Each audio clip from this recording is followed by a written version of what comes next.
প্রিয় এসএসসি শিক্ষার্থী, কেমন আছো তোমরা? আশা করি সবাই ভালো আছো। আমি তোমাদের সামনে নতুন একটি ভিডিও নিয়ে আসলাম। সেটা হচ্ছে এসএসসিতে জিপিএ গ্রেড পয়েন্টটা কিভাবে নির্ধারণ করা হয়, এমন একটি ভিডিও নিয়ে তোমাদের সামনে হাজির হলাম। আমি তোমাদের তথ্যগুলো আগেই সাজিয়ে রেখেছি যাতে ভিডিওটা ছোট করতে পারি, অল্প সময়ের মধ্যে যাতে সমাধান দিতে পারি। তাহলে আমরা চলো এক নজর দেখে নিই। বাংলা সাবজেক্টে আমি 82 পেয়েছি, 82 অর্থাৎ A+। তার মানে আমার স্কোর এসেছে জিপিএ 5। ইংরেজিতে 75 পেয়েছি, 75 এ গ্রেডের আওতায়, যার স্কোর আসবে জিপিএ 4।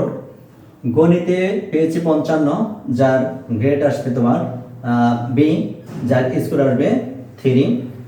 ইসলাম শিক্ষায় 85 পেয়েছি, যেহেতু 80-র উপরে থাকলে প্লাস, সেক্ষেত্রে স্কোর 5।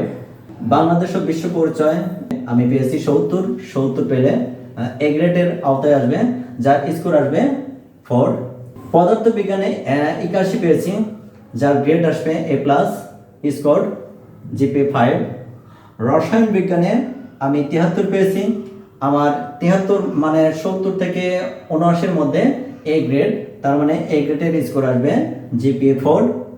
জীববিজ্ঞানে 75 পেয়েছি, যার গ্রেড আসবে এ গ্রেড, আমার স্কোর আসবে 4। তথ্য যোগাযোগ প্রযুক্তিতে 42 পেয়েছি, যেহেতু তথ্য যোগাযোগ প্রযুক্তিটা 50-এর মধ্যে পরীক্ষা হয়। এই 50 যদি আমরা ডাবল করতে যাই, তার মানে 50-এর মধ্যে পরীক্ষা হয়েছে, সেক্ষেত্রে 42, 40 পাইলে কিন্তু আমাদের প্লাস আসবে, সেক্ষেত্রে 40-এর উপরে চলে গেছে। যদি আমরা 100-র মধ্যে ধরি, তার মানে 42 যদি ডাবল করি, সেক্ষেত্রে আমার 84 আসবে, 80-র উপরে চলে গেছে, তার মানে আমার A+, যার স্কোর আসবে জিপিএ 5। এখন আমাদের মধ্যে যে স্কোরটা এখানে পেয়েছি, সেই স্কোরটা আমাদেরকে যোগ করতে হবে। আমাদের যতগুলো স্কোর আছে, এই স্কোরগুলোকে আমাদেরকে যোগ করতে হবে। যোগ করার পরে আমার যে মূল সাবজেক্ট আছে, সেই সাবজেক্ট দ্বারা আমাকে ভাগ করতে হবে। তাহলে আমরা স্কোরগুলো আমরা গণনা করে নেই। 5, এই 5-এর সাথে 4কে যোগ করলে 9, 9-এর সাথে যদি 3 যোগ করি 12, 12-এর সাথে যদি 5 যোগ করি 17, 17-এর সাথে যদি 4 যোগ করি 21, 21-এর সাথে যদি 5 যোগ করি তাহলে 26, 26-এর সাথে যদি 4 যোগ করি 30, 30-এর সাথে 4 যোগ করলে 34, এবং 34-এর সাথে যদি আমি 5 যোগ করি তাহলে আমার স্কোর আসবে 39। এই যে আমি স্কোরটা যোগ করেছি, সেই স্কোরের সাথে যোগ হবে। তার মানে এইখান থেকেই কিন্তু যোগফল আমাদের চলে আসছে কত? 39। 39 স্কোর আমি পেয়ে গেছি।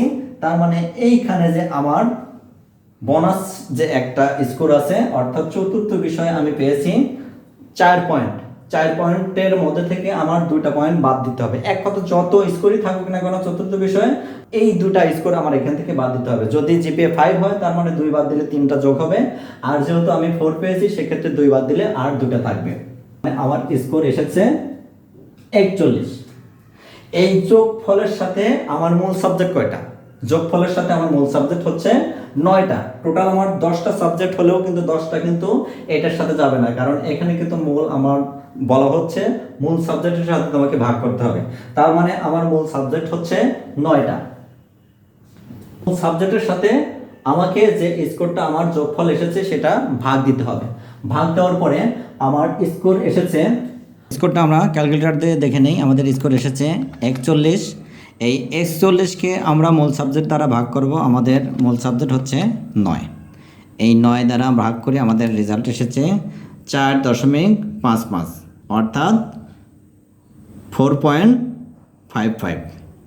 ক্যালকুলেশন করে আমি পেলাম, এখানে আমার রেজাল্ট এসেছে, আমার জিপিএ পয়েন্ট এসেছে 4.55, অর্থাৎ 4.55।